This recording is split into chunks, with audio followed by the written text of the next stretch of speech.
প্রথমত হলো যে রাজনীতিতে মানুষ যখন বিশ্বাস হারিয়ে ফেলে নিজেদের উপর এবং প্রতিপক্ষের উপর, আপনার সঙ্গে আমার একটা ফাইট হবে।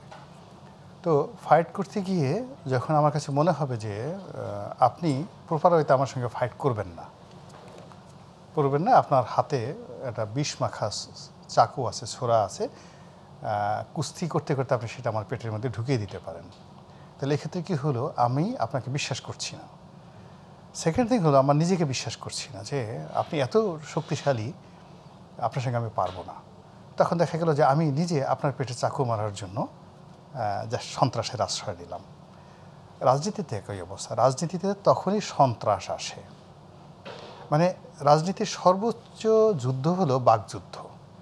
আপনি একে অপরের বিরুদ্ধে কথা বলবেন, কথার মার প্যাচে প্রতিপক্ষকে ঘায়েল করবেন, কিন্তু সেটা না করে যখন শক্তি প্রয়োগ আসে, হাতাহাতি মারামারি আসে এবং সন্ত্রাস আসে, এটার দুটো শর্ত হলো যে নিজের প্রতি আস্থা থাকে না আর প্রতিপক্ষের প্রতি আস্থা থাকে না। এখন যে এই যে অগ্নি সন্ত্রাস যা কিছু হচ্ছে, এক্ষেত্রে সরকার এবং রাজনৈতিক দলগুলো এবং যারা এই কাজ করছে, আমরা জানি না যে কে কে এই কাজটা করছে, কেউ তো দায় দায়িত্ব নিচ্ছে না। যদিও দু একজন হাতে নাতে আটক হয়েছে, তারা আওয়ামী লীগের কর্মী বলে এখনো পর্যন্ত জানা গেছে, কিন্তু আওয়ামী লীগের একেবারে পদবি সরকারের পক্ষ থেকে ওইভাবে মানে জাস্ট মানে আমরা ঢালাওভাবে তো জুডিশিয়ারি না হওয়া পর্যন্ত হচ্ছে না। মানে এখানে যে ঘটনাগুলো ঘটছে, আমাদের বক্তব্য হলো যারাই এই ঘটনাগুলো ঘটাচ্ছে তাদের নিজেদের প্রতি আস্থা নেই, যে আমরা রাজনীতির যে ব্যাকরণ আছে সেই ব্যাকরণ মেনে লোকজনকে বুঝিয়ে জনকল্যাণ করে প্রপার ওয়েতে আমাদের যে ক্ষমতায় যাওয়ার যে অভিলাষ, প্রতিপক্ষকে পরাজিত করার যে কৌশল, সেটা আমরা রাজনীতির গ্রামার মেনে করব। তার মানে হচ্ছে রাজনৈতিক দলগুলোর যে ন্যারেটিভ, পলিটিক্যাল ন্যারেটিভ যেগুলো মানুষকে আকৃষ্ট করতে পারে, এগুলোর শূন্যতা দেখা দিয়েছে। প্লাস যে বললাম যে নিজের প্রতি তারা বিশ্বাস হারিয়ে ফেলেছে এবং প্রতিপক্ষের প্রতি বিশ্বাস হারিয়ে ফেলেছে, সরকারের প্রতি বিশ্বাস নাই। এই গেল এক। 2 নম্বর হলো যে অতীতের, যদি আমরা অতীতকে চিন্তা করি, তাহলে আপনি আওয়ামী লীগের জামানাতে বিএনপির জামানাতে আওয়ামী লীগের এরকম একটা খুব নাম করা, যাকে বলা হয় কুখ্যাত একটা ঘটনা ঘটেছিল দেন শেরাটন হোটেলের সামনে, এখন যেটি ইন্টারকন্টিনেন্টাল, ওখানে বিআরটিসি বাসে সেই গান পাউডার দিয়ে আগুন লাগিয়ে মানে বহু মানুষকে মেরে ফেলা হয়েছিল। এরপরে এরশাদের জামানাতে আওয়ামী লীগের সেই চট্টগ্রামে তাদের যে জনসভার উপর ডাইরেক্ট ব্রাশ ফায়ার করে বহু মানুষকে, প্রায় 20-25 জন মানুষকে মেরে ফেলা হয়েছিল। তারপরে 2013 সনে মানে যে অগ্নি সন্ত্রাসটা করেছিল তৎকালীন বিরোধী দল, বলা হয় জামাত এবং বিএনপি কাজটা করেছে। এর চাইতে বাংলাদেশে আসলে দীর্ঘমেয়াদে এই সন্ত্রাস হয়নি।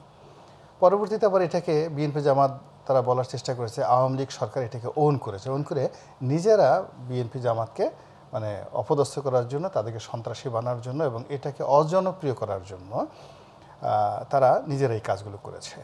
ফলে কি হলো দেখেন, যারা এই সন্ত্রাসী কর্মকাণ্ড করেছে আলটিমেটলি কিন্তু কোনো মীমাংসা হয়নি, কোনো পক্ষেরই কিন্তু লাভ হয় নাই, বরং হরতালের যে রাজনীতি, মাঠের যে রাজনীতি, সেই রাজনীতির একটা নর্মাল ফেনোমেনা যেটা ছিল ওটা চেঞ্জ হয়ে গেছে।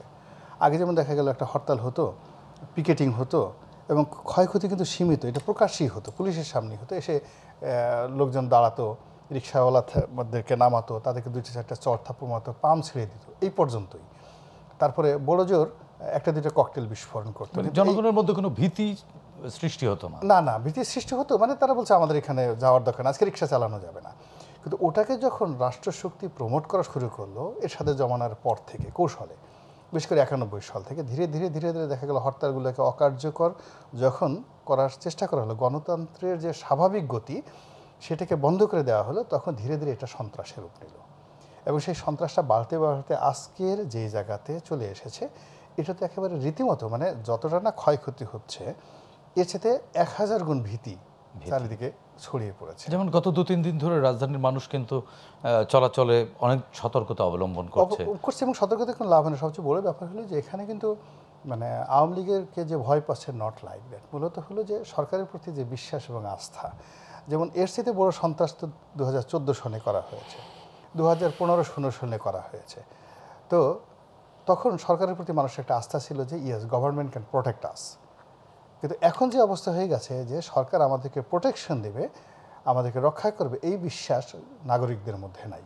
ফলে কি হচ্ছে, মানে যারাই করছে এইটা অপঘাত হতে পারে, আত্মঘাতী হতে পারে, প্রতিপক্ষকে ভাসানোর জন্য হতে পারে, আওয়ামী লীগের কর্ম হতে পারে, দেশি বিদেশি গোয়েন্দা সংস্থার হতে পারে, মানে আপনার যত রকম যে সোর্স থেকে হোক না কেন, আলটিমেটলি যা হচ্ছে তার সাথে 100 টাইমস মানে ভীতি সারা বাংলাদেশে ছড়িয়ে পড়েছে, যেটা পুরো রাষ্ট্র ব্যবস্থাকে একটা ঝাঁকুনি দিয়েছে। এমন ঝাঁকুনি দিয়েছে যে এখন মানে কি বলবো, পুলিশ মানে ওরা বলছে লকডাউন, পুলিশই লকডাউন কার্যকর করে ফেলেছে। ওরা শাটডাউন, মানে কথাটা আসলে ওরা বলবে শাটডাউন, কিন্তু এটা ভুলে বলে ফেলছে হয়তো লকডাউন। এখন সেই লকডাউনে চলতেছে। একটা তো লকডাউন তো এরকম হয় না, লকডাউন আপনি ঘরে থাকবেন, ঘর থেকে বের হবেন না, কিন্তু এখন মিছিল করছে, মিটিং করছে, হরতালের মতো পিকেটিং যদি করা হয় তাহলে তো একটা লকডাউন হয় না, এটা অনেকটা শাটডাউনের মতো।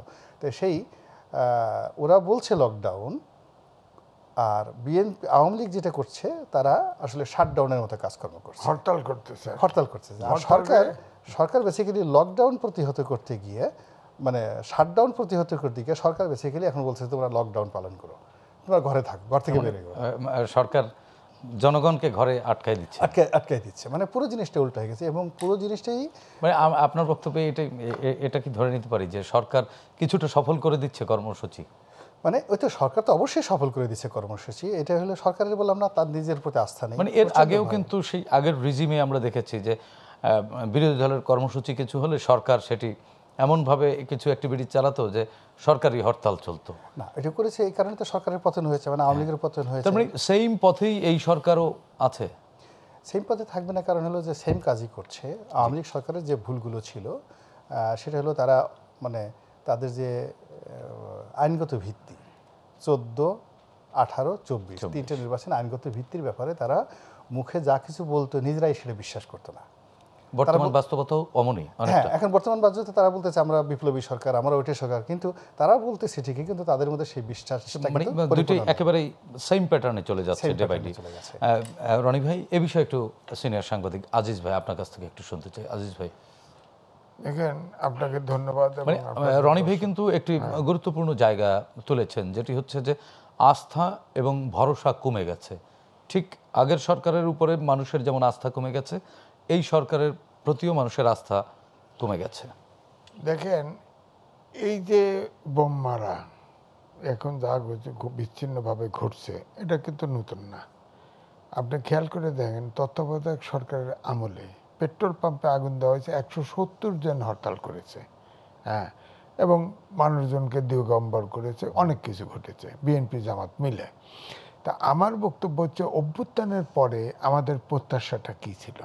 শেষ দাবিটা ছিল, আগে তো কোঠা বিসিএস পরীক্ষার জন্য, শেষে যখন রাজনৈতিক দলগুলো ব্যানার ফেলে ভিতরে ঢুকলো, তখন শেষ দাবি হলো ফ্যাসিবাদের বিলোপ চাই।